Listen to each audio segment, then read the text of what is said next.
Every car you've ever driven was built to destroy itself, not in an accident, by design. That crumpled hood, that buckled frame you've seen in crash footage, that's not failure. That is the safety system doing exactly what it was engineered to do. And it took one man to figure out something that sounds completely backwards. The only way to keep you alive in a crash is to deliberately collapse the car around you. His name was Barényi, an Austrian-Hungarian draftsman at Mercedes-Benz who filed more patents than almost any engineer of his era. He wasn't a director, he wasn't a professor, he was a draftsman. And for years, no one wanted to hear what he had to say. Here's the physics. When your car stops in a tenth of a second, its kinetic energy, thousands of joules from tons of moving steel, has to go somewhere. Before 1952, in every car ever built, that energy traveled straight through the rigid frame, straight through the steering column, and straight into you. But how do you convince an industry, one that had spent 50 years building stronger frames, that the safest car ever made would be one built to fall apart? Let's start with the physics of a crash. A car weighing 1,500 kilograms, traveling at 56 kilometers per hour, carries roughly 324,000 joules of kinetic energy, about the same as a stick of dynamite. When it stops suddenly, that energy doesn't disappear. It converts into heat, sound, deformation, and deceleration force on everything inside.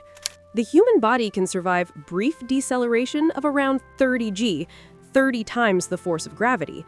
Above that, your internal organs keep moving forward even after your skeleton stops. At 100 g, which is what a rigid car delivered in a 35-mile-per-hour frontal impact, survival was essentially impossible.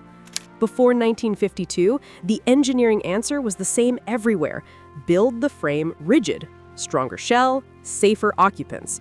The logic seemed airtight. It was completely wrong. The first instinct was more steel, heavier frames, thicker sections. The problem, kinetic energy scales directly with mass. A heavier car at the same speed carries more energy, not less. Every kilogram added to the frame made the crash worse, not better. The second approach was interior padding.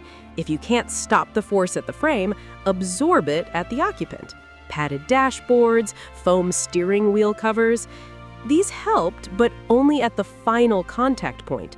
The peak force wave still traveled through the entire rigid frame before touching the padding. You were treating the symptom, not the source. Racing engineers tried a third approach, the rigid survival cell, a reinforced cage around the driver designed to resist all deformation. At low speeds, under 30 miles per hour, this worked. At highway speeds, the problem wasn't the shape of the cage, it was what happened inside it. The deceleration spike arrived too fast. The cage held, the driver didn't survive the force within it. Barényi's insight came in 1951, and it was deceptively simple. Energy absorption and occupant protection are not the same problem. They are opposite problems. The front and rear of the car must be engineered to crush, deliberately, progressively, in sequence, converting kinetic energy into the work of bending metal. Every millimeter of collapse buys time, and time is everything. Spread the deceleration over 150 milliseconds instead of 30, and peak G-force drops by a factor of 5. The occupant feels a hard shove, not a lethal spike. But the passenger compartment, the cell around you, must resist deformation entirely. Rigid, unyielding. Two directly contradictory design requirements built into the same car. That was the patent Barényi filed on January 12, 1951. Step 1. The deformation zones. The front structure is engineered with precise weak points, not random thin spots, but calculated collapse initiators. On impact, these zones crush in sequence, front to back. Each zone absorbs a defined portion of the kinetic energy before passing the remaining force rearward. Step 2. progressive resistance. Each deformation zone is calibrated to be slightly stiffer than the one ahead of it. The first zone crushes easily, bleeding off the initial energy spike. The second is harder. The third, harder still. This gradient converts the deceleration from a single lethal peak into a rising ramp the body can survive. Step 3. The safety cell boundary. At a precisely engineered transition point where the firewall meets the floor, where the B-pillar meets the sill, the material specification changes. Heavier gauge steel, box sections, reinforced geometry. The crumple zone terminates here. The rigid cell begins. Step 4. Load path management. The impact force entering through the bumper is deliberately redirected, split along the side rails, channeled around the firewall, distributed into the roof structure. The force is never allowed to travel in a straight line toward the occupant. Every kilonewton must negotiate a longer, more complex path, surrendering energy at every curve and joint. Step 5. The result.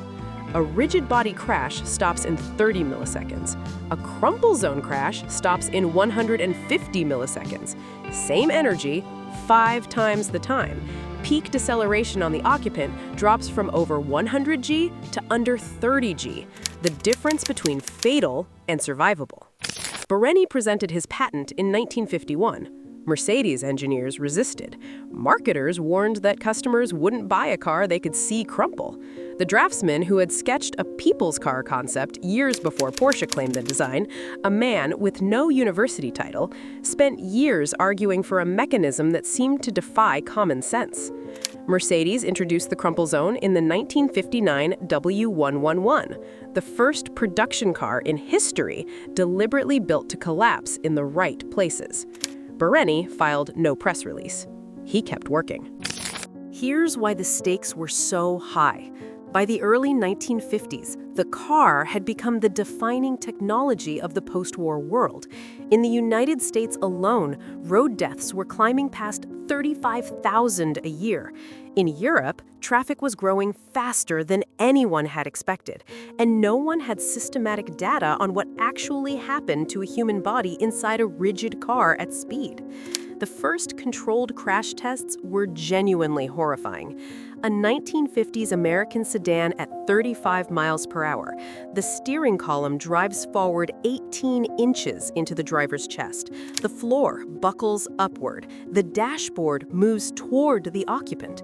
The rigid frame, the engineering pride of 50 years, was a precision instrument for transferring lethal force directly to the person inside. The physics was understood. The solution existed. The resistance was cultural. Stronger means safer. Nobody wanted to sell or buy a car that crumpled.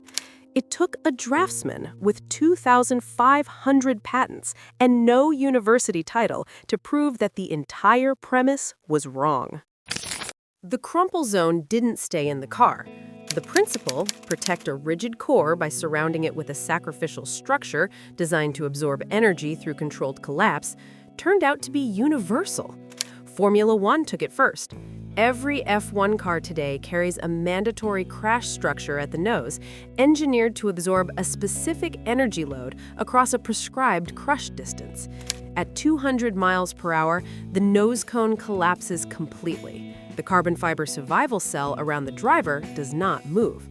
Barényi's 2 requirements: collapse the outside, protect the inside, operating at speeds he never imagined. Bela Barényi filed 2,500 patents before he died in 1997. The industry gave him an award in 1994, 43 years after the patent. His name appears in almost no history of automotive engineering, but every car built since 1959 carries his idea inside it. Every one.